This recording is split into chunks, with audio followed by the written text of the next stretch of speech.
Hello, I am joined today by Vincent McGovern. He is the head of Central and North London branches of Families Need Fathers. So, Vincent, how are you doing?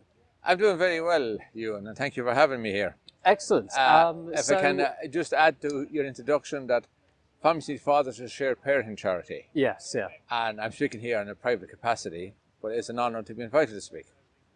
Okay, no, that's pretty good. Yeah, yeah. So, I'm just curious as to what your journey is, how you got into how you This came to hurricane become came to me. the head of the Central and North No. London branches of Families Need Fathers. Well, in 2007, February, my then wife said to me, first on to 2007, I want a divorce. You're gone.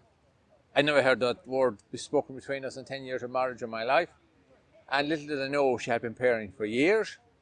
And shortly after, I found myself booted out of the family home.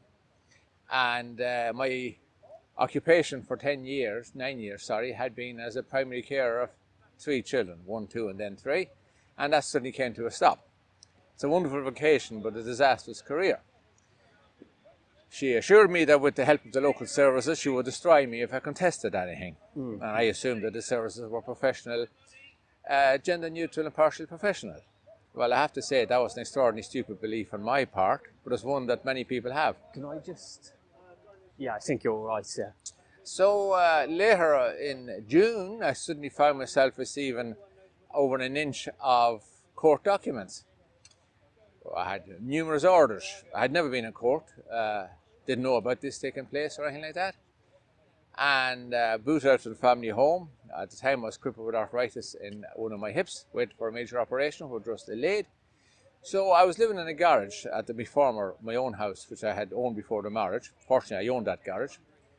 So I had no mobile phone. I had never been on a computer or anything else. So I was, shall we say, slightly disadvantaged. A very good friend, I had many friends who helped me enormously then, but a particular good friend put me in contact with several what he saw as fathers and men's groups. And I found when I rang them up that most of them were one man in a sitting room or a bedsit giving out about the system. But I could do that myself, I wanted help. So I was put in contact with Families Need Fathers, and initially I wouldn't attend their meeting because I found out they met above a pub in EC1, London EC1 off Leather Lane. And I didn't want to meet a bunch of sad men crying into the beer because number one, I was virtually a non-drinker, so I wasn't interested in whining. So I went along anyway a couple of weeks later after ringing them and being impressed by the person that ended the phone. I went to the meeting and it was a complete road to Damascus conversion for me. There was a short, stocky man conducting the meeting. I thought he was an ex-builder's foreman or something. He had a very capable, authoritative manner. The committee members that were beside him were extraordinarily knowledgeable. There's a room of about 25 people there, and this to me was an extraordinary development, and the help I received was incalculable. Yeah. And I swore that I would give back what I had received, because for me it is the difference between life and death, effectively. I do not know, many people might say perhaps I haven't given back that much, but many people thank me. So I've heard the expression being used that I try to provide a room of calm in the middle of a hurricane in their lives. And that's a very nice expression. I borrowed that from the gentleman who I heard say it. Right. Yeah. Yeah. And so that was just your experience. That's my introduction to Families Need Fathers. The organisation, and you thought they were a very effective organisation. So far ahead of anybody else I was ringing, because at that stage Fathers for Justice had, shall we say, decommissioned for a year or so. Right. Yeah. Putting it politely. And there seemed to be nobody to help. I had a solicitor, but I had no money. And I had a very good solicitor, actually. But it was with money from family and friends. And when I got to the family court, the judge there was in Holborn. The judge there was very, very angry at the treatment of me. And I began to have some confidence in the system. I began to realise that maybe there is a system here that can be progressed. Yeah, yeah. I was unrepresented at the time, so I borrowed money and got a barrister for the next hearing. And that hearing, all the evidence that had been processed in secret by London Borough of Brent, Domestic Violence Agency, which is a partner and embedded in the borough. I had been processed in their MARIC process, Multiple Agency Risk Assessment Conference, and there was 11 pages of evidence against me, which I'd never seen until in that court, the second hearing. And there's 2 pages of evidence about me having repeatedly kicked a dog, the family dog, in front of the children and the mother, and then killing it. Okay. One small problem is that we never had a dog of any sort. Right. Yeah. Yeah. My family at home in Ireland have a dark sense of humour, so they're promptly nicknamed as Phantom Dog Shadow. Okay. Yeah. So I like to think sometimes when humour was restored to me, and in this business for a year, you will have no humour in the beginning, let me tell you that much. When humour was restored to me, I like to think that Shadow can bite. Right. Yeah. And my hope is that Shadow's biting will remove a lot of the, what I call child endangering gender discrimination that's throughout the entire family court support process, and too much of the family court itself. But the support process is an affront to anything got to do with children's safety. It is uniquely disastrous, operates in secret, has no regularity, no regulation. It's just a collection of gender vigilantes who have basically behaved like extortionists. And you found this out from your own experience of the system? Not alone from my own experiences. I have also, on my journey through the system, I've had 5 ombudsman's investigations. Yes, yeah. 3 of which were parliamentary ombudsmen. Sure, yeah. And that process of digging, I used to be a labourer in my former life, so I'm used to digging. That process of digging, it was extraordinary what it dug up, shall we say. And I realised that there is a vast system masquerading behind the welfare of the child. I understand this. I mean, we'll get to this in a minute. Just going back to your own experience of going through the system. Yeah. So what you arrived in court and you had found out that apparently you had killed the family dog. No, I didn't know that in the first court. There was there was no family dog, so the whole thing was a load of cobblers. Well, and then where did it go from there? It was very effective. That was the second court. The first court had turned up at a wooden post would have had more intelligence than me. Right, yeah. In fact, I'm sorry to insult the wooden post, because it probably has more intelligence than me at that stage. Right. It is a brutal experience. I can only think that being brought out in front of a firing squad will be the only comparison, because the mind is completely blank. Yeah. Your stomach can't even heave. You lost about a stone of weight in a couple of weeks. Yeah. All you have is copper in your mouth when you swallow or anything. And it's a brutal experience. It was the second hearing. The first hearing, the orders were made to get the evidence out. It was the second hearing that I found out about the phantom dog. Another equally, if not more, absurd allegations. Right. But they were not so difficult to disprove. Sure. I mean, I was also accused of going around border towns in Ireland. Imagine the 1980s, going around border towns in Ireland with a gun over your shoulder, often to shoot dogs. With all the amount of security there was in those border towns. Yes. And you're going to walk into a town carrying a firearm over your shoulder. I see. The life expectancy would be rather short. Yeah, fair enough. Seen on sight, shot. This is an example of this. But it makes a difference to realise later, because guilt is not determined by action in this process. Guilt is determined by gender. Yeah.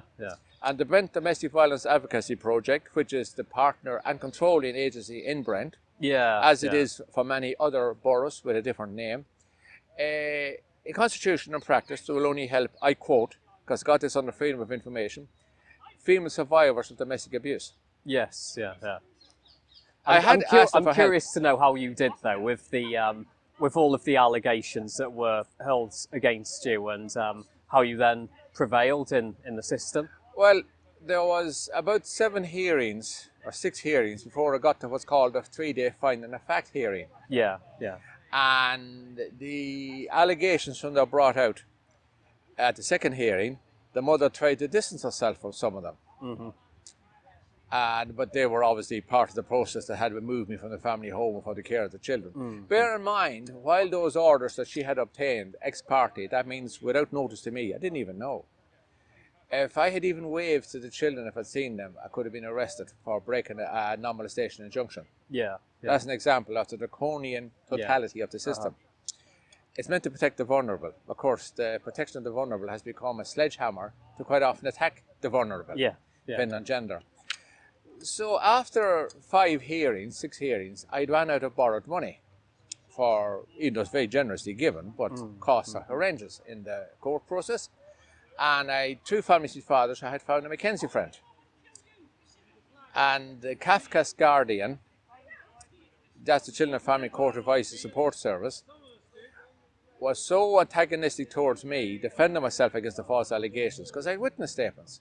In fact, I had 54 witness statements. Yeah. Among my witness statements were a freeman of the City of London, superintendent of police, inspector of police, a couple of doctors. Yeah, because a lot of people knew me. Yeah. I was on the residence committee, and they knew very well that these allegations were beyond absurd. And there were even one local councillor who didn't like me, a Conservative councillor then. He and I spent a year campaigning regarding the controlled parking zone. He wrote the most glowing testimony about my care of the children. But he spent half a paragraph giving out about me in the beginning. Right. Yeah. So when it came to the 3-day finding of fact, I had a very good Mackenzie friend, but we're totally unprepared because we're up against barrister, solicitor, the whole lot. And it looked as if I was only going to be slaughtered. Yeah. But my attitude was, I will go down fighting. Sure. I will fight until I can no longer fight. You find that energy from within you. Yeah. Because you realise if you don't find that energy, you're going to be destroyed. And in my opinion, there's no worse feeling, and I've often seen it in men's eyes at the meetings. I see over 900 men a year pre-COVID at the meetings, weekly meetings. There's no greater feeling of loss in a man than a man who feels he didn't fight for his children. That's a pain he has for life to carry. Whereas if you fought and lost, at least you can live with that. The system was far too great against you. Yeah. And by lost, I mean having a proper relationship with your children, moving on post-divorce or separation. But I had totally underestimated the forces ranged against me. And Kafka's guardian, that's Children and Family Court Advice and Support Service, hated me so much, she tried to get me injuncted from the charity Families Need Fathers. And I had a hearing on that. Now, the judge threw it out. But this is an example of the total hostility towards litigants in person, as I was then, receiving assistance from any source. You're not meant to receive assistance, you're only meant to be processed. Yeah. I hadn't read that script. I had this delusional belief that there's a court process, evidence will be brought out, it'll be contested in court, and there'll be a finding and a judgment.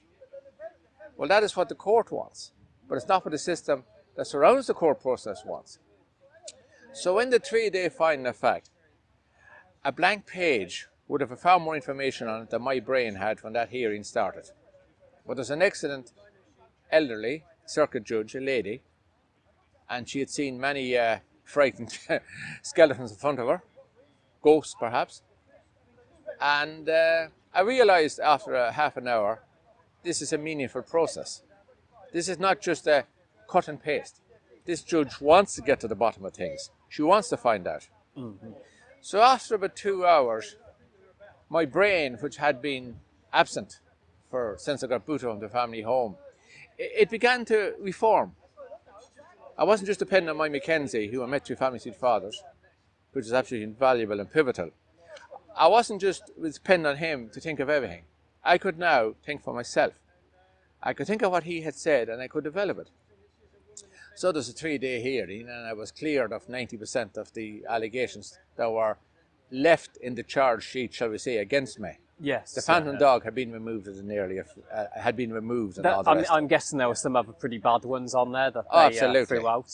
Oh yes, but I then realised later on, because I've been a Mackenzie myself in all 350 hearings, that quite often what's done is the most absurd allegations are made in the beginning to get the father removed from the family home, and if he has the extraordinary bottle to fight the system himself effectively, a lot of the allegations are then withdrawn. They've served their purpose, okay? And the services, social services and all the rest, to say, well, we've done our job because we've removed the threat to the children. Completely ignoring the fact that the protector of children is being removed. But gender determines outcome. As Sir James Mumby, former president of the Family Divisionist, says, the system totally underestimated how the system was going to be gamed. By the facilitation and promotion of false allegations. You could say he's naive in believing that. I've met the man and I have a lot of respect for him actually. He's retired now. But a lot of judges exist in a cocoon. But perhaps that's all the better for them. But the entirety of the system outside, heavily funded and promoted massively at all stages by local and national government, is totally prejudicial. Extraordinary it's difficult to describe the level of discrimination within it. Yes. But after my first meeting with Kafkas, which was an absolute brutal experience, and I speak as a man who's a former road racer, motorbike road racer in Ireland, and I've had severe accidents, the meeting them was worse than any of that. What did they do in that meeting? Well, there was total blanket disregard for any concerns I had. Yeah. And all there was the mindset of, you accept responsibility for your violence. And I said, but what violence? And the answer I got was, but the professionals in Brent have deemed you to be violent. There were no more professionals in the Ku Klux Klan or agents on behalf of black civil rights. This is absurd, that these gender vigilantes could be deemed professional. Yes, But this is what I was told by a court officer.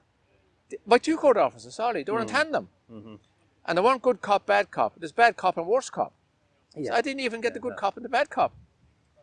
And I realised that I was only to be processed. Sure. And they couldn't understand why I hadn't gathered this script and just gone along with it. They were genuinely in disbelief that I wanted to protest my innocence. And the phantom dog, for example, which I brought up, that was dismissed as being a typing error. 2 pages of an allegation was a typing error. Someone's doing very bad typing here. That's fairly ridiculous. It's beyond ridiculous. This is a perversion of justice. That's all that is. Let's call it for what it is. It is a straightforward perversion of justice. And their excuse is, you see, that a lot of men come to meetings will protest their rights under equality in the system, right to family life, right to a proper court hearing, because that's Article 6 European Convention on Human Rights and Article 8. They are qualified rights. They're not absolute. The only absolute right in the family court is welfare of the child is paramount. So there's no other rights that exist. So this has been totally hijacked and misused. It's backdoor social engineering. And it's done in secret. I mean, I don't really like that as an underlying statement, because I think the rights of the parents are also paramount as well. But they have none. They have none. Yeah, but I mean, generally, if it was a more altruistic organisation, then it would also acknowledge the human rights of the parents as well. But, absolutely. I think it doesn't seem to do that. Well, not alone does it not do that. 2 comments here. Lord Justice Thorpe, who was a very eminent judge for many years, a disastrous one I might add, but a very eminent judge in the family court. There was a case many years ago where a barrister for a father brought up the question about the father's rights. And Lord Justice Thorpe leaned forward, he said, what are you on about? He has none. And you know that. And for those who are confused about father's rights, let me quote Section 2, Subsection 4 of the Children Act. And I quote verbatim. For the avoidance of doubt, the father is no longer the legal guardian of his children. Neither is the mother, I might add. That's my add-on. The state is. But the state has determined that the mother shall have the children and the father will be removed. And domestic violence is the weapon of choice. And when that wasn't sufficient, the vigilantes in the system kept altering the term domestic violence. So now basically your gender determines your violence. Because you cannot be innocent because you're male.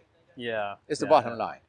And if you don't believe that, I would say you look at the training for domestic violence and coercive and controlling behaviour delivered by Dr. Bianca Jackson, barrister.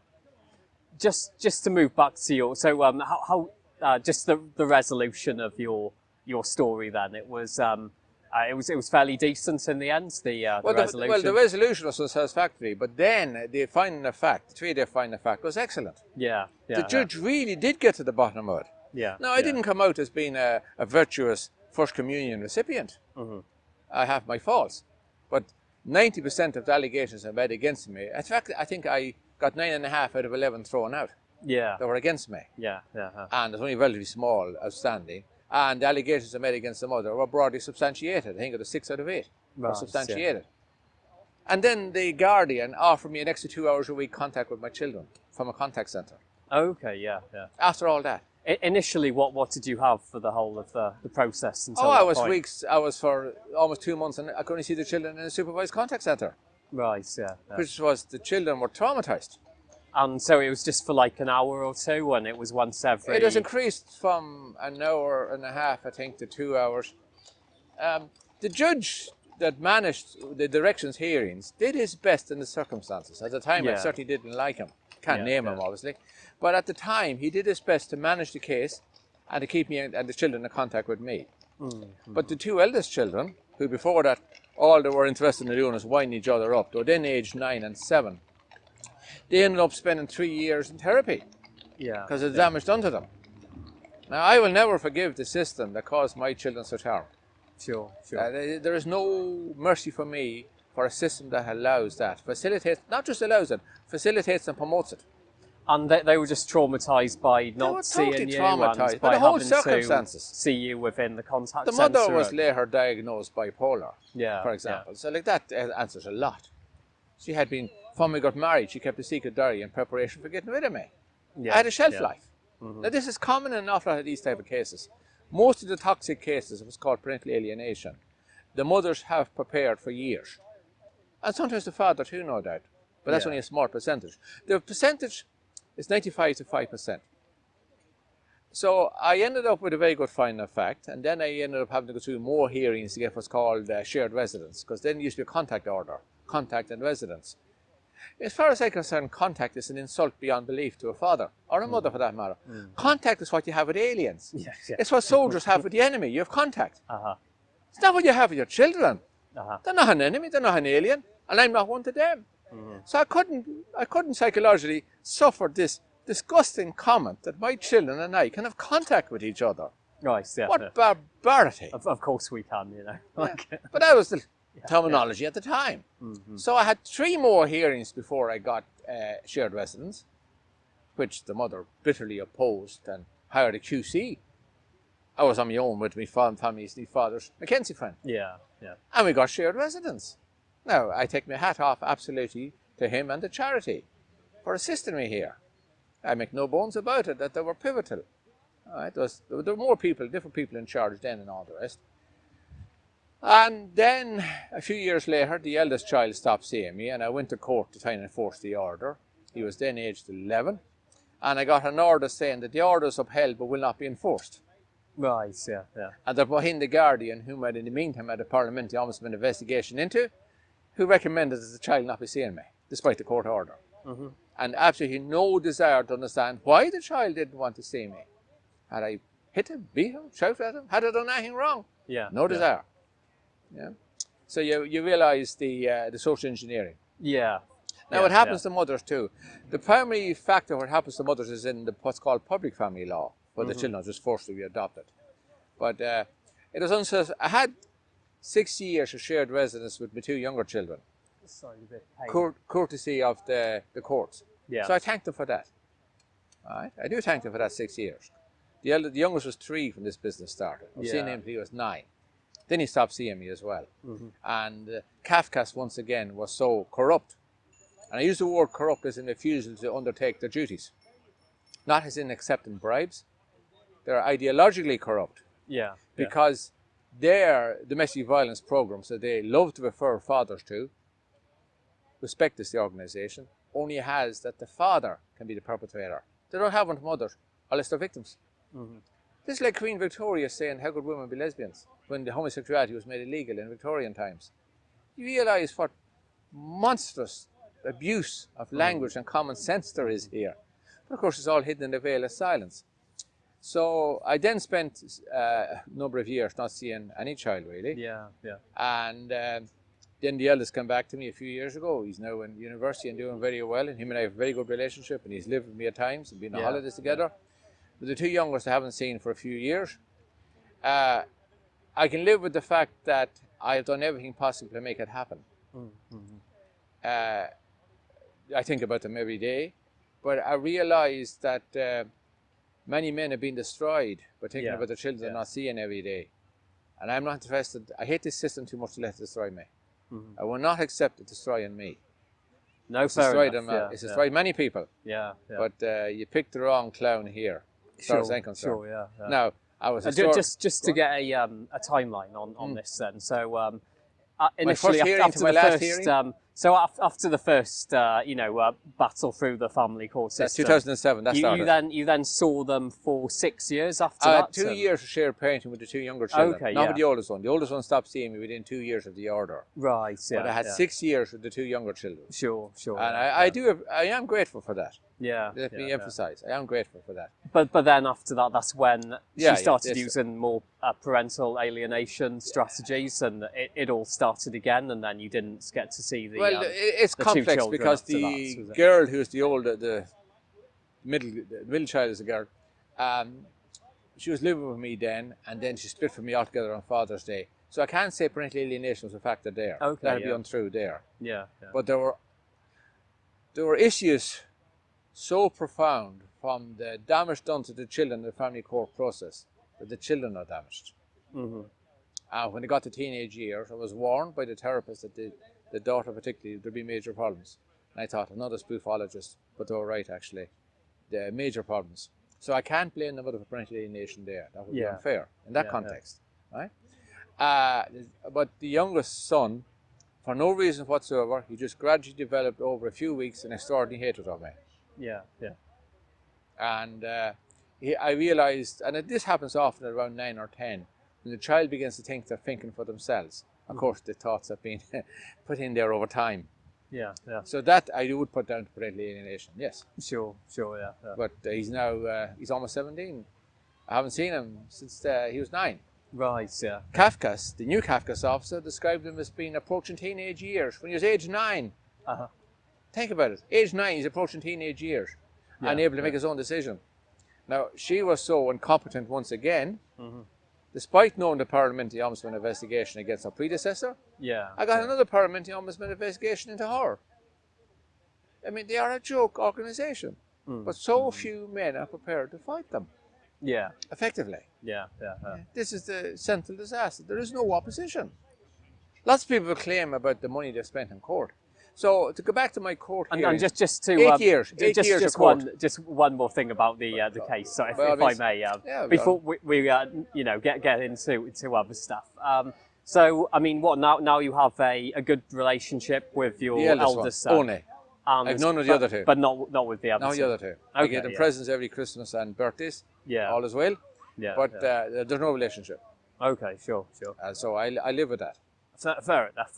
Hopefully, they communicate with the eldest one and develop a relationship with you at some point. There was so much damage done to my children around a year or so after divorce that it's robbed them of their childhood. Yeah. It's robbed them of their teenage years. It's robbed them of trust, as far as I can say. It's robbed them of hope. Their eyes went from being joyous and happy and getting on in life to dull. Yeah. I can look at children of divorced parents and I can tell you the photographs before and after with the children's eyes. Nice, yeah. Trust has been destroyed. And that is a central failing in the family court system, which is by far the worst of developed nations. I had 8 years of hearings. The first hearing was in June 2007, 6th of July 2007. Yeah. And the last hearing was in 30th September 2015. 8 years. I've had 43 hearings and about 37 of them, 38, I was litigant in person, mostly with a Mackenzie friend. Yeah. Because anyone who goes into court who is not very experienced in this business on their own is just going through lambs to the slaughter.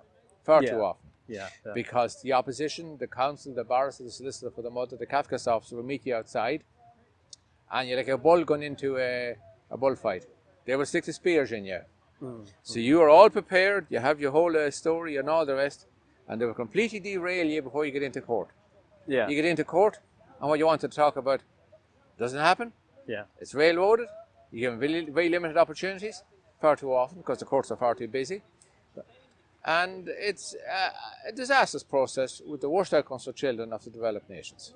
Yeah. And it's a deep shame on the practitioners involved, but on society at large.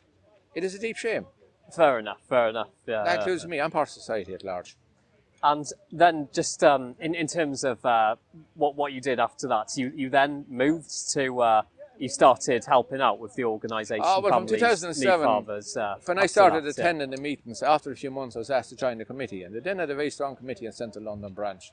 Yeah. And then I started chairing meetings, and suddenly I was the person with knowledge. Okay, yeah. And when I attended my first hearing, probably the bus ticket I had more intelligence than I had. Or the tube ticket, sorry. Attended the first hearing. But over a number of months, in the meantime I had very good assistance and I had managed to get a a local government ombudsman inspection into Brent. Yeah, yeah. So I had begun to learn how this system worked. I started to learn how to dig. And I was receiving help myself and helping others. And I mean, 80 to 90% of fathers who attend the meetings, you cannot help them. Yeah. Because the system is just too biased. Sure. They haven't got the wherewithal. Uh-huh. Yeah, those who do manage to get a result are either very capable or very lucky. And quite often both. Right. Quite often both, I emphasize. It's a total lottery. So all you can do is reduce the chances as much as possible of them being hanged. Yeah. Try to give them a working opportunity. But many fathers cannot accept or understand the fact that number one, they have no rights. No rights to be seeing their children, to be involved with their children. That is a mountain that they cannot psychologically get around. It stops an awful lot of them getting around it. It kills them there and then. Because they've been processed by the system I told you about, with the local agencies and all the rest. They've been booted from their family home ex parte. Tens of thousands per year this happens to. A huge increase since 2016 with revisions in legal aid, where you can only get legal aid if you claim domestic violence. That gateway is only available for females 95% of the time. Yeah, yeah. And so you realise as a volunteer that you're only going to be able to help 15 to 20% really. And that's a small percentage. But I'd rather help 15 to 20% than help none. Yeah. And some do get a good result, and some do have a proper lifelong relationship with their children, whether children are children. And yes, you have saved a few. Okay, so you think the system became worse after 2016 when they brought in this legislation that allowed the mother primarily to make allegations of domestic violence, and then she gets legal aid from It them. had been for years heavily biased, but while there was legal aid, I never received legal aid, I might add, and the mother had a lot of money, so she certainly wasn't going to get it. But there used to be, prior to LASPO, legal aid, sentencing and punishment of offenders. Now we're talking about the family court process, and the overriding umbrella is LASPO, legal aid, sentencing and punishment of offenders. What crime have you committed? Being a parent is not a crime. But here you are, straight away, you're demonised. One side is to be punished because they're an offender, and the other one has to get legal aid. I mean, the writing is on the tin, shall we say. Yeah. And the process with the domestic violence agencies and all the rest is that as only females will get assistance, women's aid, refuge, there's a whole well-funded, vast system here with total control of the narrative and media portrayal and all the rest. And they had it all stitched up. And they brought about this process that legal aid was removed in the Cameron-Clegg government, I think it was the coalition, because of austerity. And it'd only be available for legal aid. Sorry, for domestic violence. Because we could all see what a minefield that was. And it came to pass. And it went almost immediately from a 60-40 playing field regarding legal aid, 40% male, 6% female, to 95% female, 5% male. Right. In a space of a few months. That's legal aid statistics itself. July to September, I think, 2016. And that immediately led to a huge increase in suicides of fathers. But many people in the system are quite happy to have men committing suicide. Because they argue there's an act of violence, which proves that men are violent. So your death is useful to them. This is how brutal this is. Explain that again, sorry. Right. After LASPO came in, and there was a huge increase in non molestation ex partes. Non molestation means you can't be near the wife. That means you usually boot from the family home. You can't harass, pester, or annoy.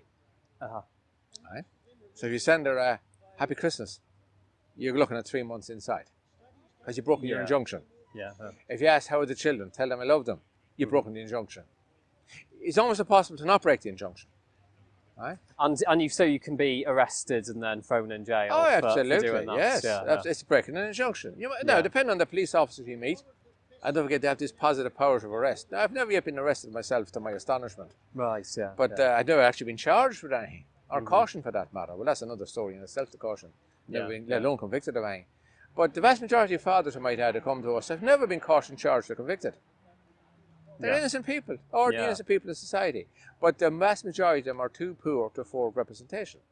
And so then the the wife or the mother of the child then uses this. What was the system? Sorry, LASPO, Legal Aid, Sentencing and Punishment of Offenders. Okay, so that came in 2016. So basically, she makes the allegation, Yeah. and then for the dad, he He's is suddenly seen as like he's a perpetrator, the worst criminal who's ever walked the face of the earth. He's a direct descendant of Genghis Khan. And so if he then tries to send the kids a Christmas present or a birthday card, broken the injunction. And so then he can immediately be arrested and thrown in jail. Normally they get 3 months suspended sentence at the beginning. Okay, yeah. But I've known fellas do 3 months, and they usually do community service and that. For sending. Now, it is meant to protect... So they'll do the suspended sentence and then add community service onto that, they'll often... Most of them get a suspended sentence who break the injunction. Yeah. Make it off with a warning, if they're lucky. Yeah. But that depends on the copper you meet. Yeah.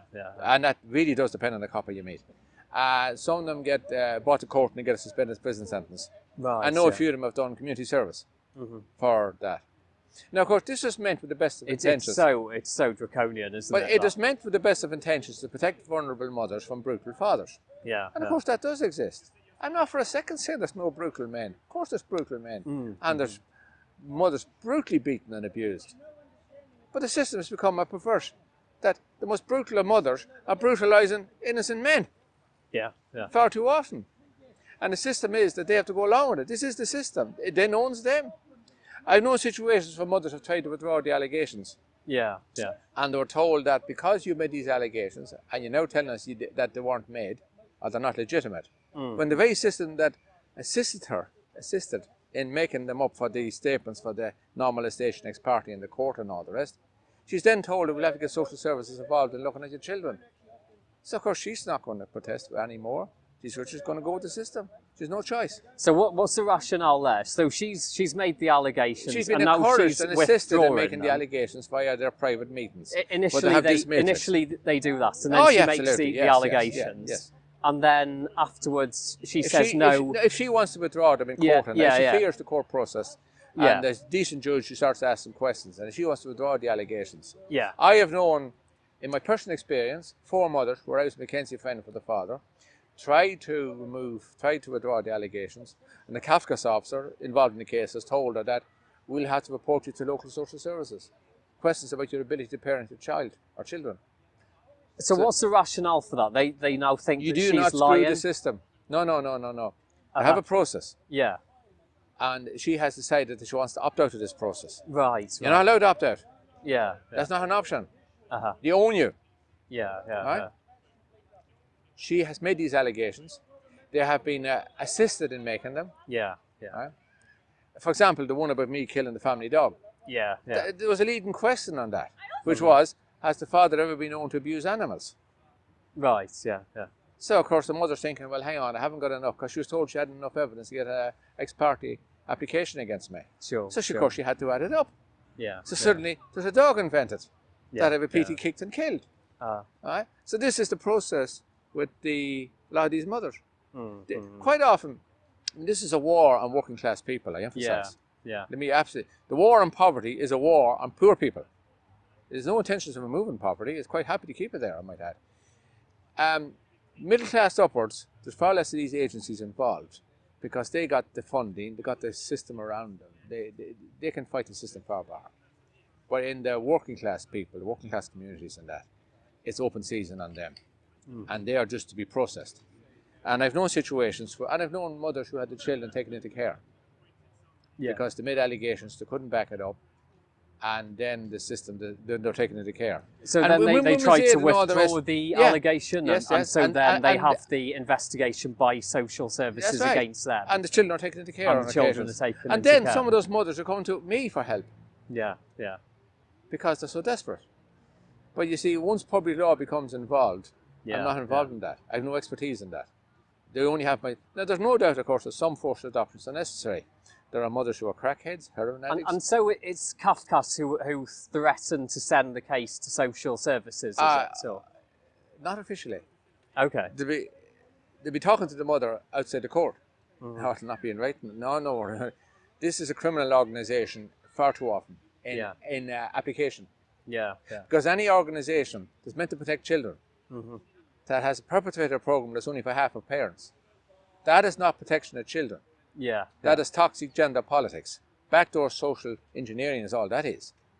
And I mean, to me, that's totally illegal. It sounds completely wild. It sounds bonkers. What they're doing. I can't say this to most people because they think I'm insane. Yeah, yeah. And this is their official policy. Because it's not advertised. Now, I've had 2 parliamentary ombudsman's investigations into Kafkas. Yeah. I'm the man responsible for them having been forced to set up a complaint system. And it was for instances like this? No. I mean, this is my own case. Okay, sure, yeah. I've had 2 parliamentary ombudsman's investigations into Kafkas. Yeah. And so I know too much of their mindset and all the rest. Sure. But I also found out that... And from those ombudsman cases, what was the result? The only positive outcome was they were forced to set up a proper complaint system. And they had to change the complaint system. They brought in the parliamentary ombudsman investigations quicker. Yeah. So then they hired a specialist consultant to head that off. Right. Brent Council, for example, hired a consultant, an ex-ombudsman investigator, to deal with me when I made progress to my local government ombudsman. Of course, they've maintained that it was coincidence that they brought in this ombudsman investigator to be head of the complaints department when I was making my complaints and making some headway. Of course it's a coincidence. I have absolutely no doubt it's a coincidence. Right. They never needed one before. Yeah. Suddenly they needed one. Coincidence. Right, yeah. Because it's state money. Yeah. It's not their money, it's state money. So there are good Kafkas officers, but they're rare. They're a minority, and they usually don't stay around for too long. Yeah. And I've met good Kafkas officers. There's no doubt they're good Kafkas officers. No doubt there's good social workers. Sure. But they are a minority because the system is heavily rigged. Yeah. But that's not just their fault. And this is where I'm at odds with an awful lot of men. It's not their fault that the system is rigged. It's the fault of the rest of society, us included, who know something about it, to do more about making it a proper system. And a proper system should be one like what they have at the continent in Scandinavian countries, where you have far better outcomes for children with far less expense to the state. Yeah. That does seem to go hand in hand. It does hand in hand, but it's vigorously resisted. It's one of these narratives I see again and again, which is that the more the state spends on a particular industry, that the worse it gets for any of the people who are go through that industry. The state is a disastrous father. Is a hopeless parent. By and large, there's a few exceptions, but overall it's a disaster. I say that because all you do is look at the prison population. And then you realise that a lot of people earn a good living out of this. As Aaron Pittsey has said, when he was talking to a prison governor one time, every child brought into a broken family is an extra point on my pension. That's as simple as that. The weaknesses of the families and the humans and the children is just money for that system. Look at North America, this massive incarceration rate, which is an absolute insult to civilized society. The state of California, since the Bahena version of the Children Act in 1970-something in California, Dr. Warren Farrell, I heard him say this at a presentation, Male Psychology Conference, has since then had, this is absolutely shocking. It's a 13 federal maximum security prisons built and 1 university in that time. I mean, it is absolutely appalling that people can be just processed.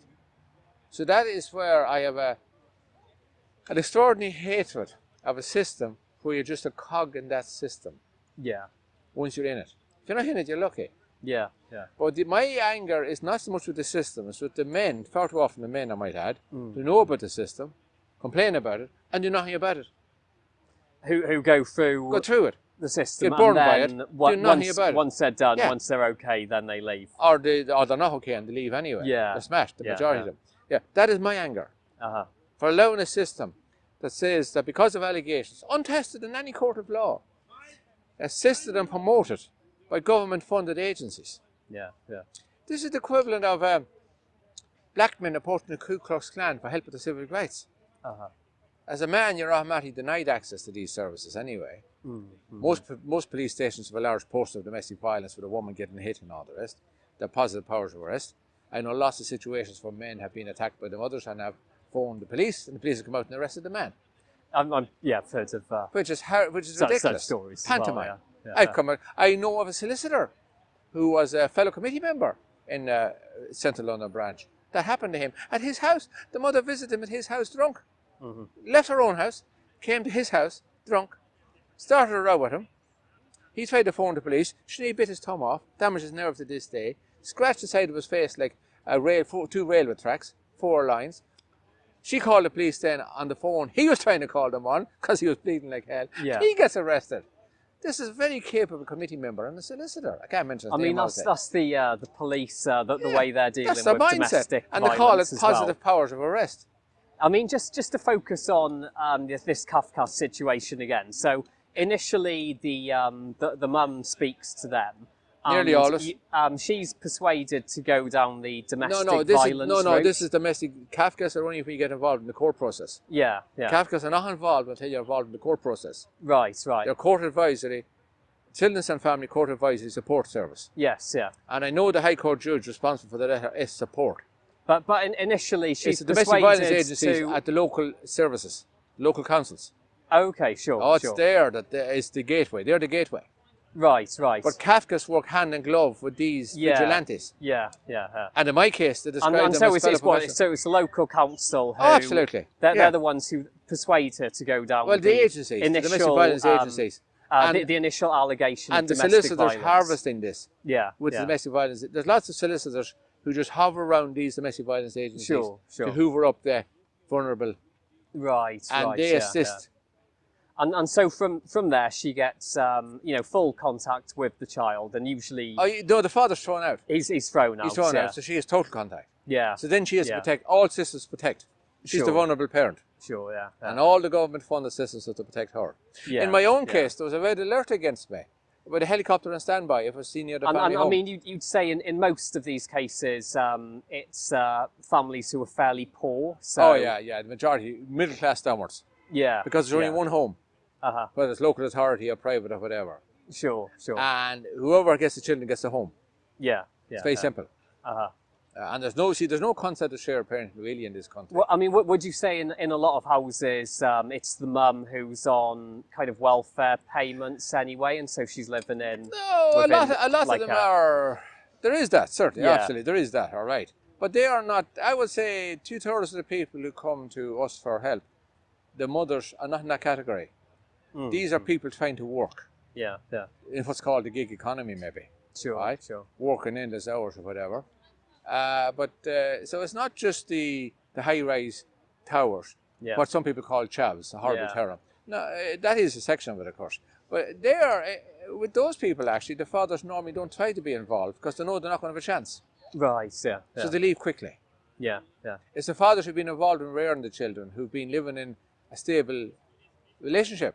Sure. Who've been married to the mother, perhaps. And so they're the you're ones talking who get burned about the a most. situation where, like, they're possibly both paying towards the mortgage and absolutely. the shared mortgage. Quite often. And then the guy gets thrown out. And so he's keep paying the all mortgage. of his investments within that house is taken away from him. Well, he may and get, he's not left with a whole load after that. He may get what's called a measure order. Yeah. Which means that when the children are 18 or when they finish education, and Yeah, that can be very late sometimes. I know children be in education until the 30s for the suit of the mother. Right. Yeah, That's exception, of course. That when the children are 18 or finished further education, the price will then be sold and he will get the assets. Now, I don't concern myself with the financial aspects of this. Yeah, I was just curious. But that is what happens. Sort of the regular setup. The regular setup is the father is out, the mother has the house, and he will have to give maintenance. Yeah. And assist. And just this point that quite often these are guys who aren't making a whole loads of money in their jobs. The vast majority of them would be on what's the average industrial wage? 25,000, 26,000 in London? Yeah. That would be the majority. Sure. And a lot of them would be on less. I mean, there would be a few on more. Yeah. Well, okay. Let's look at a lot of what teachers earn. Yeah. For example, 30-odd thousand for the average teacher, things like that. So it's up to that. Incidentally, teachers are usually easy to Mackenzie for. And to assist because they have got a functioning brain to realise there's an actual system and the official system. And they're not worried about, they normally are quite capable. So it's from the 30,000 brackets downwards, I would say, are the most affected by us that we come across. And so they don't have a lot of money for hiring solicitors, that sort of thing. Or to borrow from family or whatever. Right, yeah. The worst thing you could ever say when you go to family court solicitor is, I will pay for whatever it takes. Yeah. Because the next few questions they will have is, what are your assets? It'll be very judiciously done and all the rest. Sure, sure. And once they realise there's a house and assets and all the rest, oh yeah, they're keen. And you see, legal aid doesn't pay very much. I think it's only 49 or 52 pounds an hour to solicitor, which is low rate of pay. But you see, it's the ideology of the people in the process. Yeah. I have seen the most blatant examples of perversion of justice imaginable. I can't say them obviously because I'd be revealing the court I was involved in, the hearing. Yeah. So it'd be easy to, and of course the system will protect itself. I will get jailed straight away for breaching confidentiality. Right. So I don't wish to go to jail that easily. Sure. I'd make it harder for them. I know a Mackenzie friend, incidentally, serving 7.5 years. Yeah. And she's sentenced at the age of 73 for breaching confidentiality. Now, she seriously did breach it. Right. And she's totally wrong. But that's an example of how the system will protect itself. And when you're jailed for contempt of court, you don't get 1 second off for remission. Yeah. No half sentence or anything like that. You know? And you can't go to the press or anything about it, because they're all injuncted. If they mention it, they're joining you. So since 2016, you'd say there's a vast number of men who are in this bracket who, you know, we're in, say you know, married or just partnering with a woman and has a child with her. Yeah, or and children. then, you know, she uses this domestic violence this is the ticket. This is the ticket against them. They're thrown out of the house. Yeah. And then they just have no contact with the children. Well, they end up, you know, seeing you as one of your masons. Well, they will get virtually guaranteed of no contact for 3 to 6 months. Yeah. From the thrown out.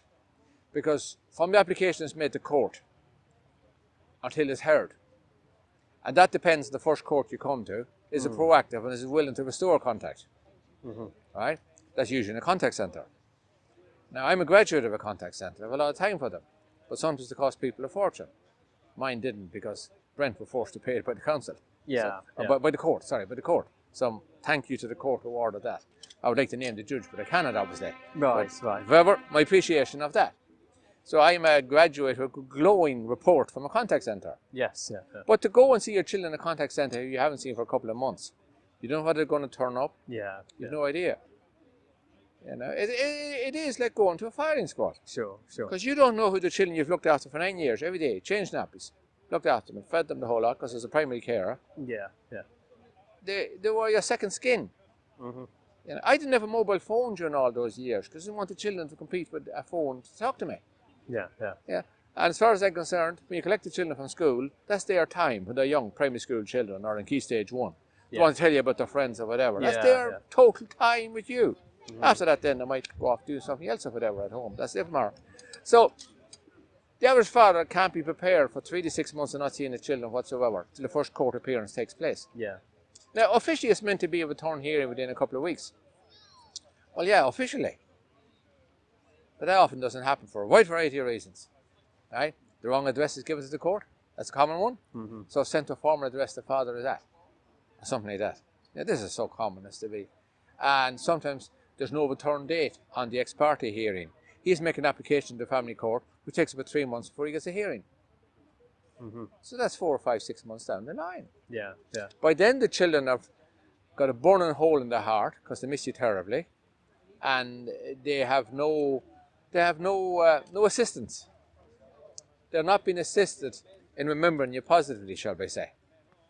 Yeah. And then when they meet you, you cause them so much pain, they blame you for the pain quite often. Now, that didn't happen in my case. But I met 3 skeletons of children. The older 2 particularly were skeletal. Yeah. They didn't represent at all the children I knew. Sure. The youngest one was only 3.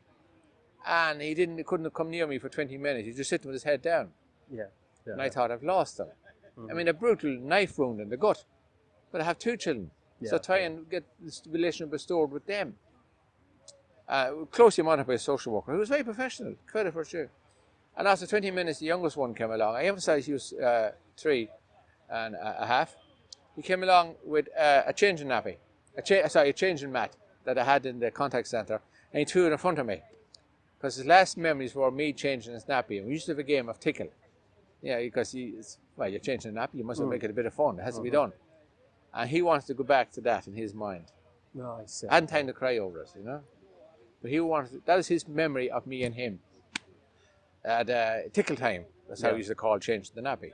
Yeah. Well, it's better than arguing with the child.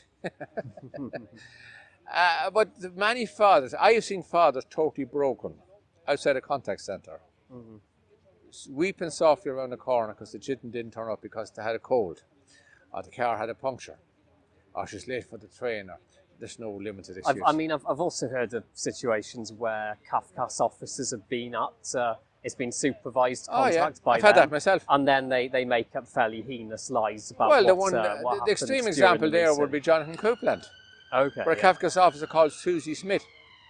He had been primary care and sole care of the child for several years, the daughter, because the mother had left the country. Yeah. The mother was basically off her head, shall we say? And the mother came back to the country and decided to get the child. So she made an application to court, which is her right. Yeah. Now, I don't know whether the father was letting her see the child or not. I don't know the background to it, so I'm not going to comment on what I don't know. But as part of their duty, Kafkas had observed contact between the father and the child, Right. which is fine. Yeah. She decided she didn't like the father. So she made an allegation that he inappropriately touched the child. Quote, for he'd fingered his daughter between the legs, which was on the swing. Nice, yeah. He got arrested for it. Yeah. She reported him to the police. He was a capable guy. He didn't roll over. He didn't do the usual arguments and shouting. And she was sacked by Kafkas, and he got £86,000 payout. It went to the Healthcare Professional Council, which is the body responsible for the registration of social workers, and it determined that it would not remove her registration because she was not angry when she had made the allegation against him. If she had been angry, they would have removed her.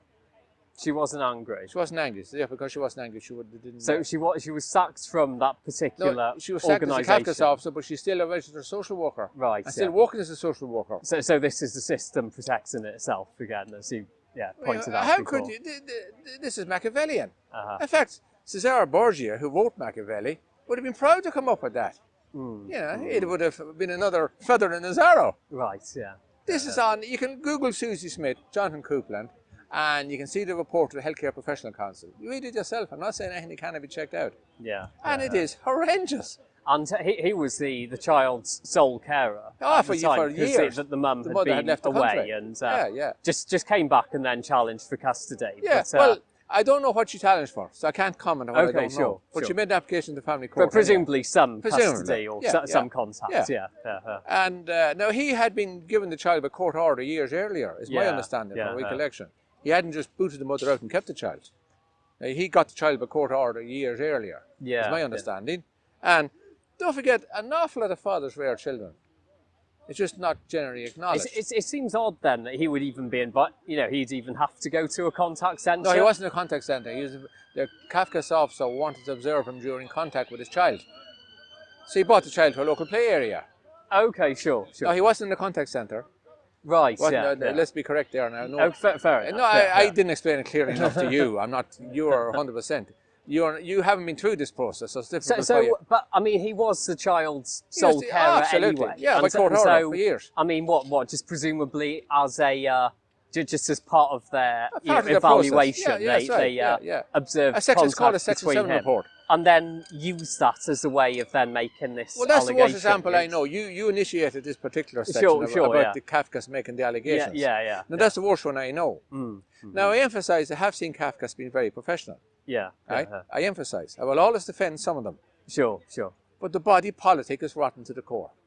I think it's one of those where, obviously this doesn't happen every time that a Kafkas officer sees the average Section 7 reviews a carer, whether it's male or female. They do what's called a Section 7 report if it's asked to do it by the court. This comes under Section 7 of the Children Act, where they're meant to establish and bring the information to the court. So the eyes and ears of the court. And I have to say, they're absolute masters of negative linguistics. Yeah. They really have a skill at it. I mean, I take my cap off to their skill. For example, it'll start off, the first page will be the Kafkas, the date of the report, names of the parties, the registration of the Kafkas officer. Oh, that's fine. Okay, that's normal procedure. Fine, right? And they're meant to interview both parents. And they're meant to interview both parents with the children. It often happens that they don't interview the father with the children. I wasn't interviewed with my children, even though I had been a primary carer for 9 years. Yeah. Because the Kafkas told me, but the mother disputes that. So therefore suddenly I was no longer the primary carer. Even despite her high-flying 80-hour-a-week job away from the family home. But I quickly became no longer the primary carer. But even that pantomime aside, they will often interview the children in the mother's house. or the father's house, he's booted out of it. Yeah. And they'll interview him in their office. Yeah. Or they'll interview the children in their office so the mother haven't brought them in. Yeah. Yeah. So you can be very confident there's debriefing going on before and after. Sure. Sure. Because we're in an antagonistic system. Should be inquisitorial. Yeah. It's antagonistic. So getting back to the negative linguistics, the first or second page will be about the mother has made allegations against the father. Mm-hmm. So these allegations are written down. That's fine, that's their job. And then further on, it'll be that the mother has shared some history. Yeah. So we've gone from making allegations to sharing history. Yeah. Right? Yeah. And then on about the fourth page, it'll be the mother has disclosed. Right. Yeah. Yeah. Now, a disclosure is a material finding of fact. Uh-huh. Right? It's an absolute operative term. Mm-hmm. So they'll interview the father and he's denied these allegations or whatever. So they just say the father denies the allegations. So they've had about 4 pages demonising him on a sliding scale. And on their toolkit, I love these toolkits of theirs, he therefore qualifies for the Domestic Violence Perpetrator Programme, Domestic Abuse Perpetration Programme, or the Domestic Violence Intervention Project. Because this is the manner of criminal organisations. They change the abbreviations subtly every few years. Mm-hmm. And when someone objects to them, they'll say, but hang on, we don't have that system anymore. We have this system. They change one letter in it. Yeah. Yeah. Yeah. All with the same organisation respect, Mm-hmm. which, as his mantra and constitution, is that only males can be perpetrators of domestic violence. Yeah. Yeah. Yeah. So this is the sliding scale. So by the time the father gets to court, he's got a very negative Section 7 report. Now, I emphasise the vast majority of fathers I come across, 90-odd%, have neither cautions, charges or convictions. Mm-hmm. The only thing they are guilty of is having the wrong genitalia. Yeah. Yeah. That's the only thing they're guilty of. Okay, the mother doesn't like them at this stage in life. Maybe she's right to not like him. That's irrelevant. I'm totally unconcerned about their personal likes for each other. Yeah. Point is, they produce children between them. Yeah. Yeah. And those children deserve the protection of both parents moving on in life. I think the other point is if the relationship has broken down, then Usually has. It's a I mean it's likely there's going to be some contention between the couple anyway. And you're in a you system know, that flares it. Yeah, it seems to It's the worst. exacerbate Oh, everything. absolutely. Instead of what it should Cooling be it doing, down. which is inquisitorial, like the cooling continent. the flames. That's right. Well, I often say that social workers, domestic violence agencies like Kafka's, are like bringing a petrol tanker to a house fire when you've called a fire brigade. Yeah. That's my personal expression. Uh-huh. And far too often that is the truth. They will severely exacerbate the situation, totally inflame it, and they will always say that it's in the best interest of the children. Mm-hmm. Every time I hear that utterly hollow, totally unproven mantra, I always think of what a female MEP said to me when I got to European Parliament in 2014 to the Petitions Commission, looking into the systemic fairness UK family court process. And because I had 4 ombudsman's investigations at that stage, I was considered knowledgeable, so they brought me over. And then I got shafted over there, by 5 minutes became 1 minute, and what have you. But afterwards, in the corridor outside, talking to a few female MEPs about this process, one that came up with the best expression I've ever heard in my life, which is, it is obvious that in the UK family court system, the welfare of the child means the welfare of the professional at the expense of the child. Yeah. I've never heard it described better. Uh-huh. Because the welfare of the child is the paramount principle. It's totally unproven. It's a mission statement of convenience. Yeah. That's all it has become. Yeah. There are people in the system who do believe it and try to walk towards it. Uh-huh. Right? But it's a bit of the equivalent of throwing 20 people overboard and throwing a few paddles out to 5 of them. And saying, we want to help you survive. Yeah. It is an insult to any form of practicality or anything else. And for some strange reason or other, whenever it deems a mother unsuitable, in the very few percentage of terms that it does, it seems to go overboard to demonstrate how bad she is. All systems in on it. And Women's Aid and all these other organisations will not help that mother then, because they're only interested in getting rid of the father. Right. When she's been deemed a bad mother by the system. Good. So I've had mothers who aren't seeing their children often come to us for help. We're shared parent charity. We'll help them the same as anyone else. Because we're absolutely, to me, it's an absolute right of a child to have a proper relationship with both parents and the wider family. That's the law, but incidentally it's about to be taken away because there's a family law working group as we speak with Women's Aid represented in 3 sections of it and Respect. And a Dud judge who was former director of Gingerbread, I'll not bother naming the individual, and they are looking at removal, the presumption of contact. Okay, yeah. So it'll be gone within a year or so. It might exist as an aspiration, but in reality, it'll be gone because it's got no opposition. Right. Okay, so I mean, it seems that there's a this really negative system, and it seems that I'd say one of the problems actually I'm seeing is that they say there's this kind of child-centered approach. Yes. And I think I'm seeing this in a number of different areas as well, but I'd say this is a big problem with the state because it's what it's doing is it's only focusing on the so-called humanity of the child, but then is ignoring the needs of the parents, and so they're just taken out of the picture. And one parent. one parent. To great an extent. To far too great an extent. But just by using this idea that everything is done in the needs and the interests of the child. Yes. When you say that, as soon as you say it, you say it actually the parents everything. don't matter. That's right. Absolutely. And, it's the overriding principle. Yeah. Now, I have no problem with that principle if it was the actual, if it was the outcome. Yeah. For example, in Finland, there's a government there of 5 coalition parties, all led by women. And there's only 2% of the family cases end up in the family court. Yeah. The default position is 50-50. The state has far less funding for domestic violence agencies and far more help for contact centres and help for both parents than the inquisitorial system. Yeah. Because, as the Prime Minister of the country said, who is female, this is about the children and society, which is actually addresses what you have said, where in the UK it's about removal of rights. Yeah. Now, they pretend to acknowledge the rights and all the rest, and they'll give it wonderful, like the Catholic Church used to do, talking about wonderful philosophies and all the rest. But the reality is that in the UK, in 2020, less than 50% of children at the age of 15 have regular contact with their father. Yeah. It's 85% has regular contact with their parents, with both parents. When I say regular contact, I don't just mean a Father Christmas visit. Yeah. I'm talking proper, regular, meaningful contact. Now, of course, some people will say that they're feckless fathers. Can you just say that statistic again? Sorry. In the UK, in 2020, it's estimated that 50% of children aged 15 do not have regular contact with their father. Half of children don't have regular contact with their father. That, I think, is Labour Force survey, 2015. It came up initially, and on a projection of it rising. So I'm not certain whether it's 50% now. And most have regular contact with their mother, in contrast to yes. And in Scandinavian countries, in EU countries, the average, I think, is 85%. Yeah. Scandinavian countries. And in Finland, it's over 90%. As regular meaningful contact. Because they are the societies put far less emphasis on the antagonistic system, adversarial system. And they put far more on family therapy and help and assistance. Infinitely better system. It's estimated now that 1 in 8 of every school children have mental health issues these days. In the UK. It's a figure I keep hearing. Now, I'm not a child psychotherapist, and there's some of them, I'm afraid, who are making a good living out of children's misery and not doing much to solve it from what I can say, but I know there's some good ones in there.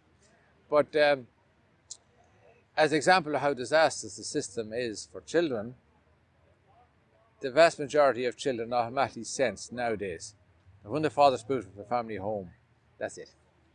From talking to children at school and schoolyard and all the rest. They know. Children have this extraordinary honesty. And grasp of practicality. And they know it.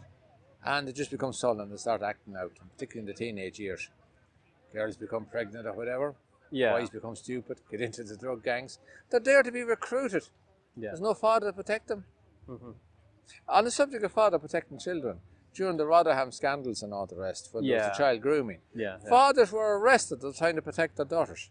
I've heard this, You can check it online and see the outcomes. I mean, what lunacy. Because fathers are not meant to protect their daughters in this system. They're only meant to pay. Now, I'm not paying for mine. I cannot complain because I was a primary carer. I don't have to pay maintenance. Moving on.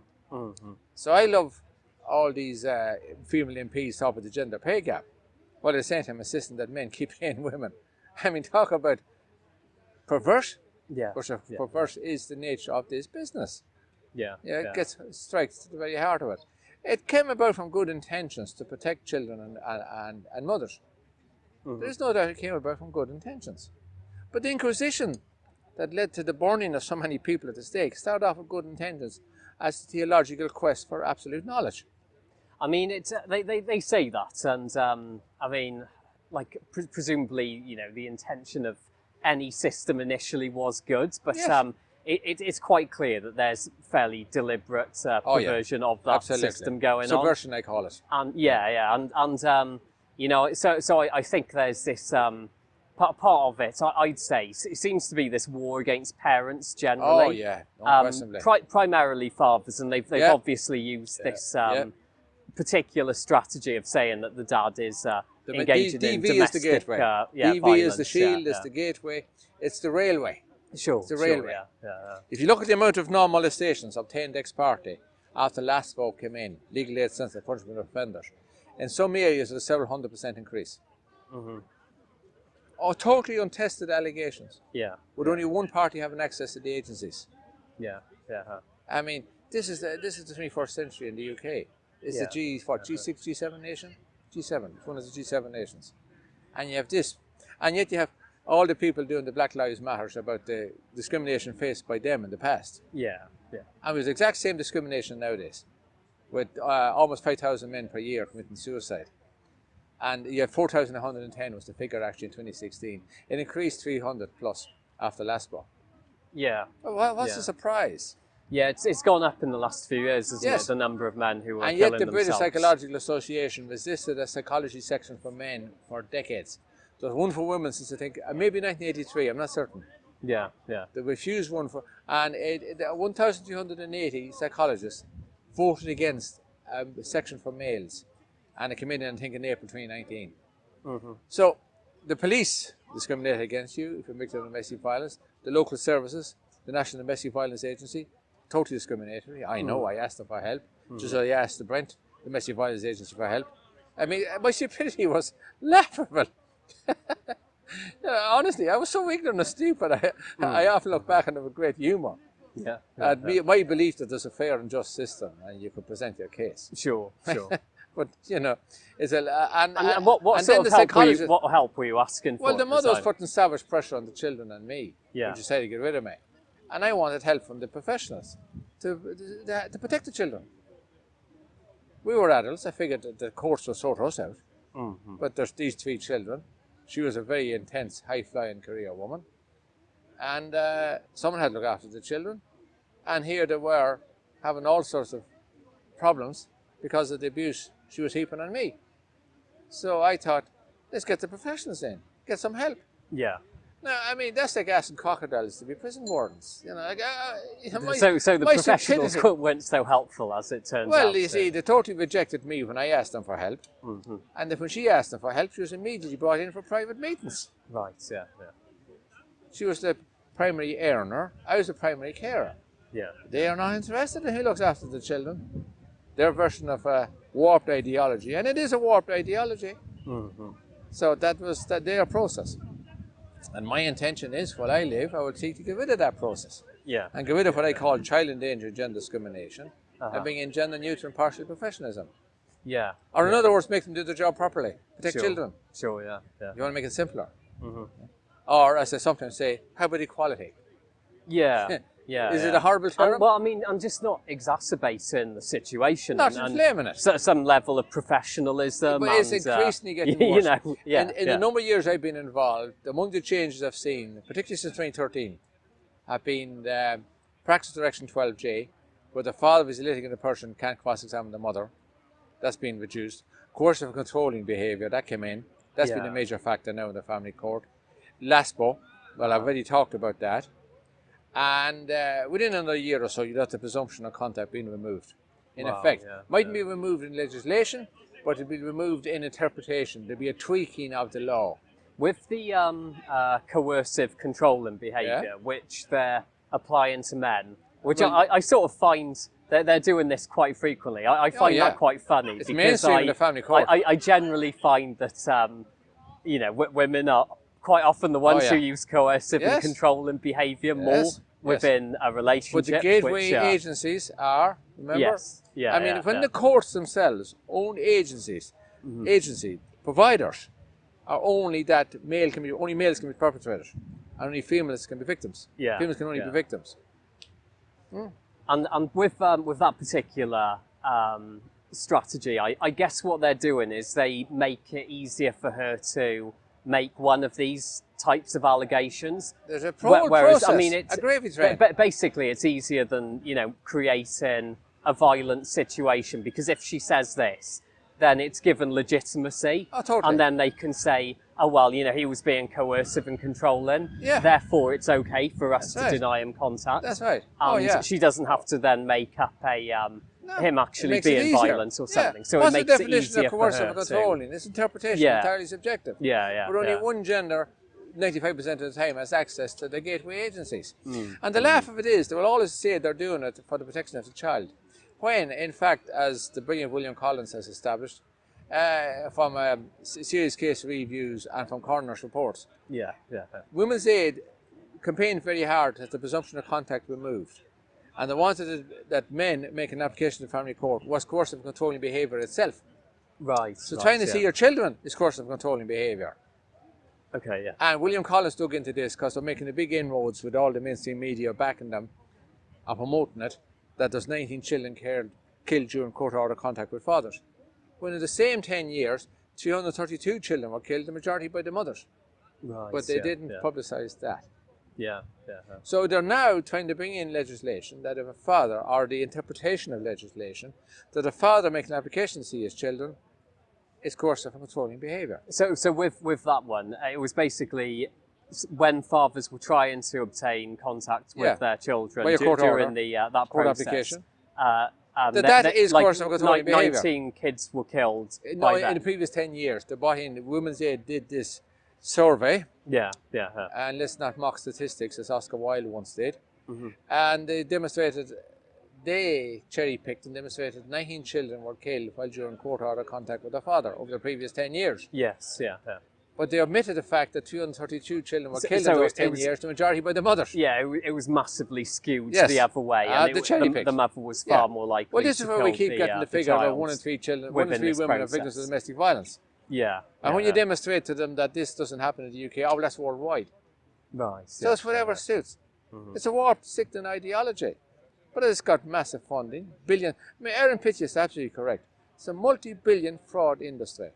Attack on fathers and family and society. But it's got nearly no opposition. So of course, nature never allows a vacuum.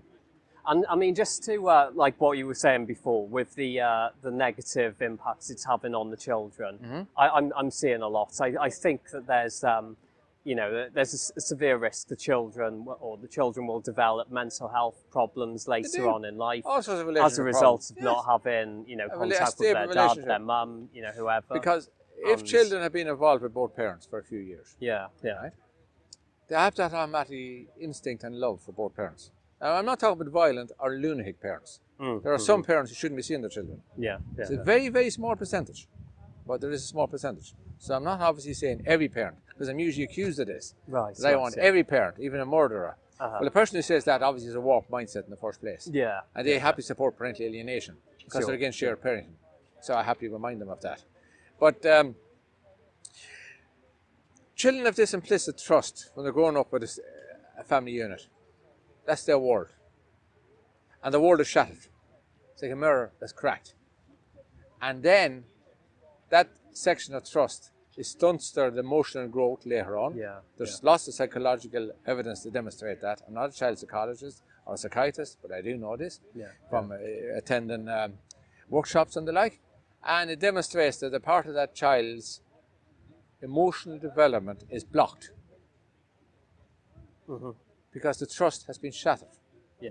So when later on they have their relationships with their children, and having children and relationships is very stressful for many people. It requires a lot of work to be successful. Right? Romeo and Juliet was a pipe dream, don't forget.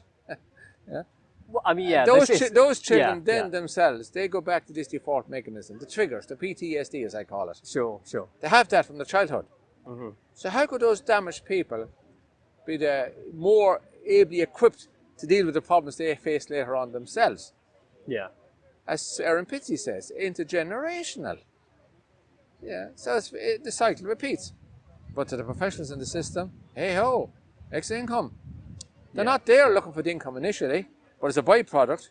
And it's very hard to get anyone to change the system if they may have a loss of income because of it. None of these systems want to be removed.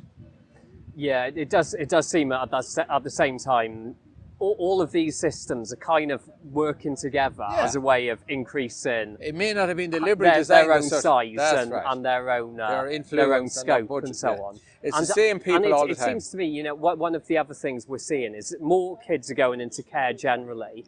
And you've spoken about this and how the falling apart of the relationship can result in the child being removed from both parents and then into the foster care system. Not alone that.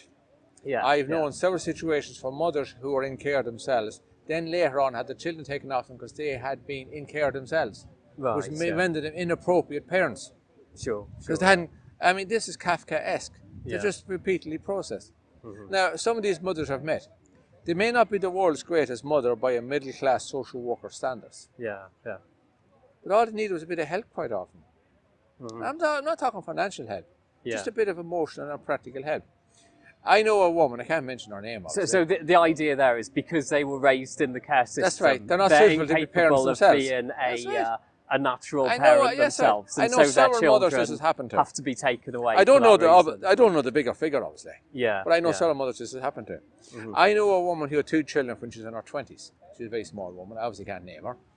And she just had a good bit of depression after the second child.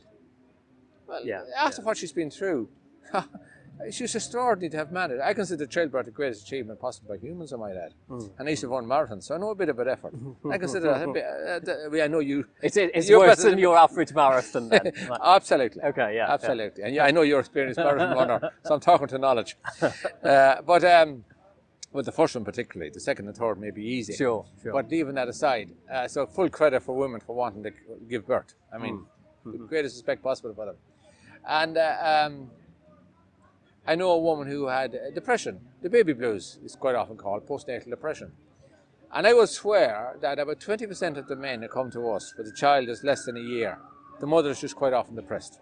That's all she is. And not a surprise after what she's been through. Right? And this woman went looking for help online and through phone and agencies to get help. And this is about 5-6 years ago. And all she was asked was, basically, is your partner abusing you? How do you feel about him? She says, I effing hate him. But I hate everybody. I hate myself more than anyone else. And she realised that all they're doing is exploiting. There's no help there. They're just fanning the flames. They're just looking for those tenterhooks. That's right, the tenterhooks, the tentacles. She hated the husband. She hated everybody. To try and then promote that particular narrative. Right. The flame is it's desired. And any system that seeks to exacerbate problems between parents is particularly disgusting.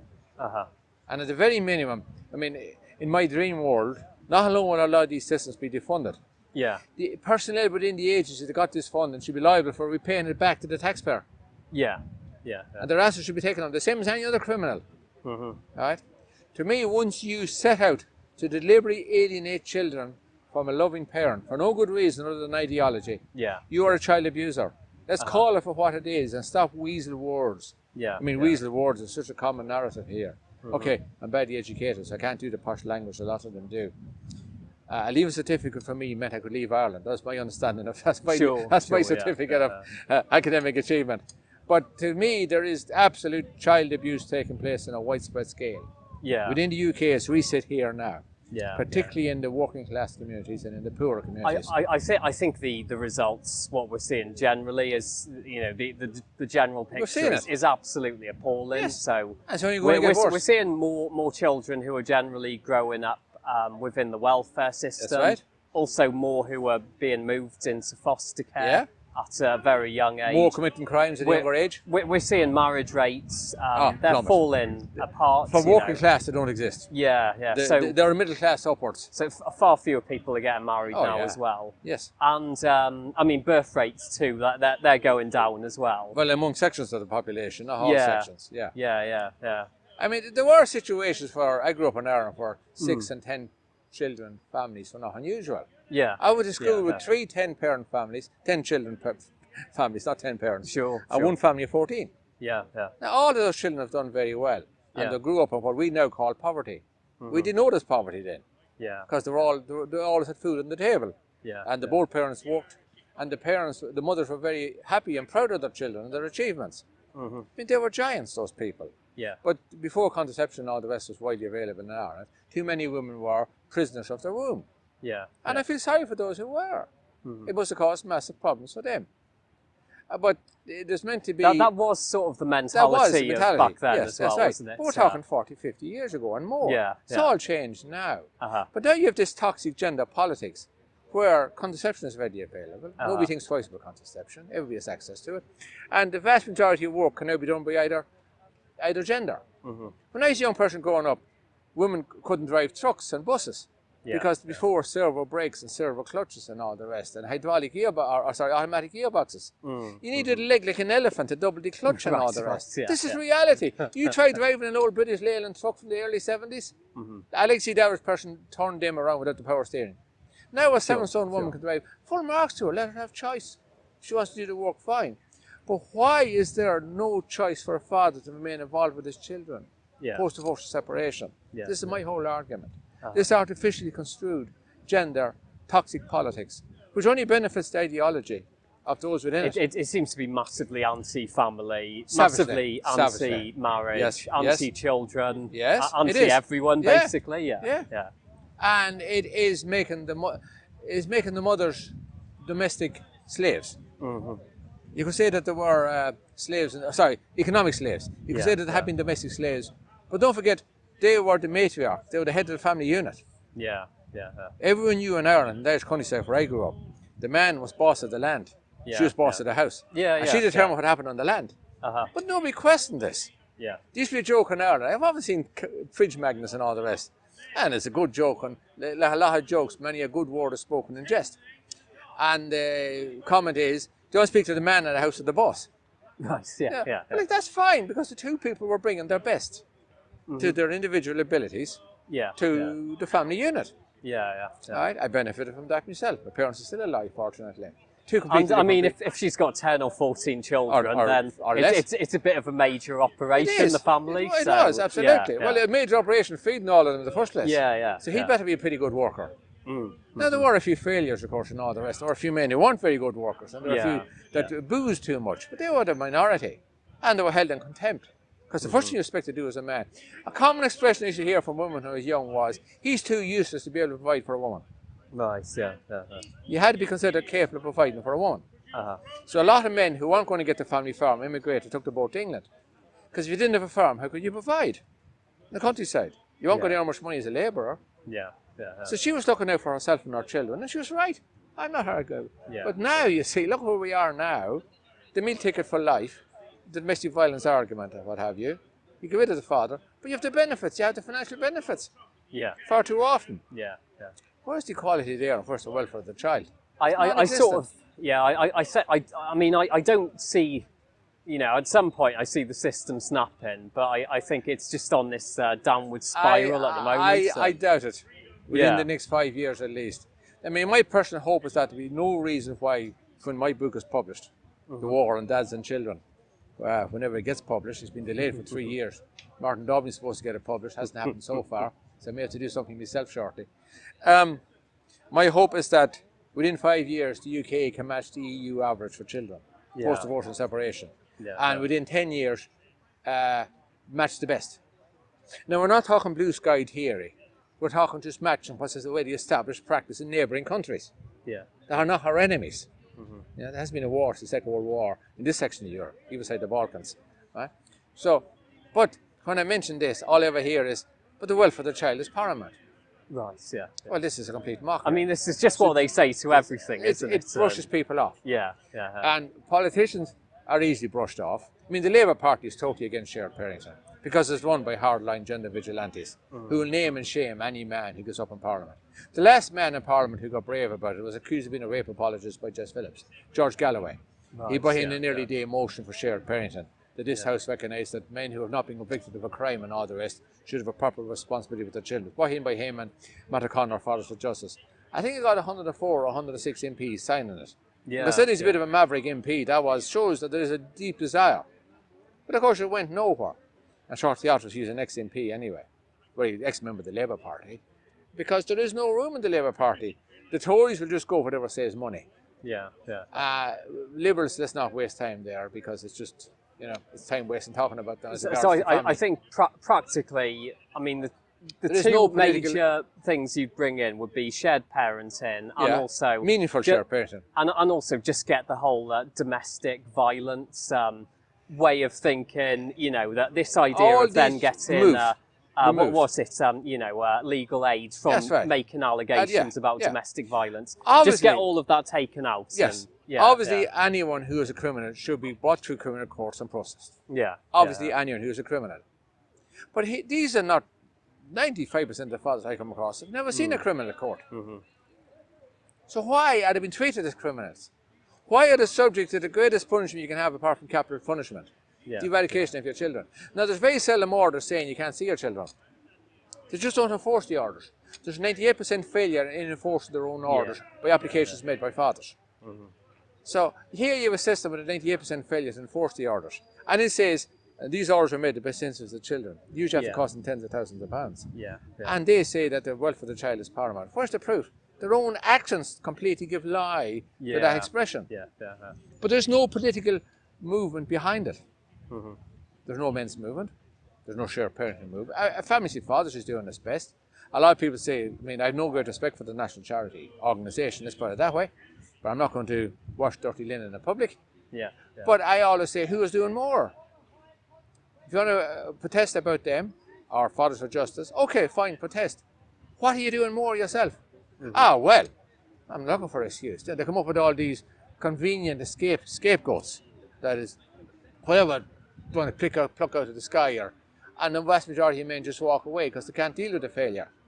People often say to me, why do far more men not get involved? And my answer is, how many men go back to a cancer ward after escaping? Mm-hmm. Not many. It's a brutal time of their lives because they're lucky to get away with their sanity. With their sanity I talk about, right? Let alone their former life and all the rest. And that is where I have the bugbear. There's no good blaming feminism, because what's happened with these agencies is a total perversion of feminism, which was once about equality. Okay, once. Some distant past. Now it's been totally gender supremacy. Totally and utterly. That's all it is about nowadays, with removal of the children, with removal of the father from the children, as this is principal operation, really. That's what it has become. And it's receiving billions in funding from, listen, COVID, when it started being the lockdown, we kept hearing these feminist agencies demanding that more funding given to the agencies because of the extra protection needed for the women who are going to be abused. During COVID. There's absolutely no evidence for this, but this got a lot of publicity, and they got a couple of £100 million. I've heard, this narrative was promoted. That, I think it was on the BBC. It wasn't in relation to what you were saying. No, but it was that.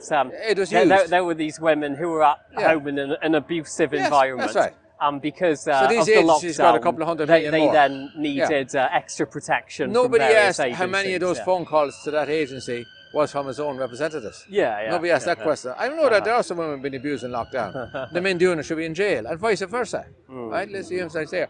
I remember years ago it'd been said that if there was negative results in football matches, for England were playing, more women got abused. There's nothing that will not. I've also heard this one. There's no limit to the absurdity. And then of course we had to believe the victim, which was taken to a grotesque level by these agencies I've just talked to you about.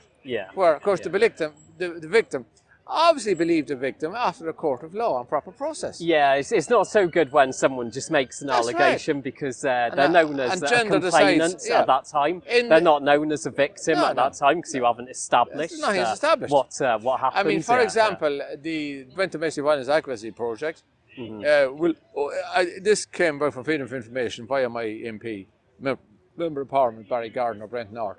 It took him 8 months to get them to answer a question under Freedom of Information. Why they're not helping men. And saying constitution and practice we help women because our figures show. Emphasize our figures. Well, of course our figures show because they only accept evidence from females. Sure. But there is an agency to help men in Brent, which doesn't exist if you contact it. It exists as a pretend. Right, And when it did exist, it was to help men in gay relationships. Okay. Not much use to the average father in society. Sure, yeah. But this is the mechanism. Now, why are they allowed to have such a control over? Because the entrance determines the outcome. Right? The beginning, the introduction, determines the outcome of the family court process. Yeah. So why are these unregulated agencies being allowed to work hand in glove with the official courts and the court agencies, CAFCAS? And why are they being funded and working hand in glove with social services in that council? Fair enough. There needs to be a forensic investigation here into the funding. It's not just a question of heads rolling. There needs to be people, pensions removed. Yeah. Incomes removed, assets removed. Like any other criminal organisation, and given back to the state. And the state, to give it to independent agencies to try and restore the relationship between children and fathers, and mothers too, where appropriate. Instead of the domestic violence agencies to be far more contact centres. So when the people are being separated and there's only one house, let the children have regular contact with their father in a proper environment until allegations are found out one way or the other. Right? And if they're found to be false, punishment for false allegations. Definitely. And if they can't be proven, they can't be proven. So that's that. You move on. You can't have a black and white situation, guilty, innocent.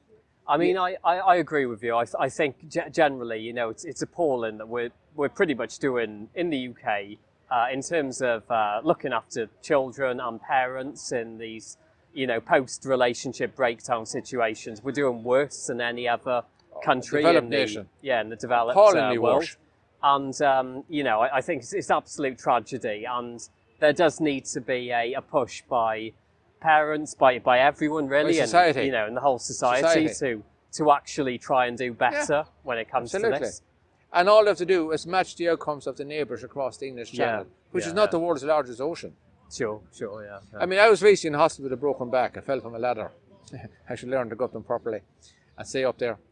I couldn't get over the professionalism of everybody in the NHS. During COVID. From cleaners, tea people, male or female, whether they were up to the consultants, doctors, the nurses. Didn't matter whether they were gay, straight, brown, black, white, Asian, European. It made no difference. Everyone is a good-humoured professional. And if they had to be busy, they were busy. And when they didn't have to be busy, they didn't have to be busy, and they were just doing the job. Why can't we have that in the family court process? That's all it is. It exists. It exists. I agree, man. Let's see what we can do. But thank you for your time and great conversation. Hang on, we can fist bump there. Cheers. Thank you so much, Vincent. Bye.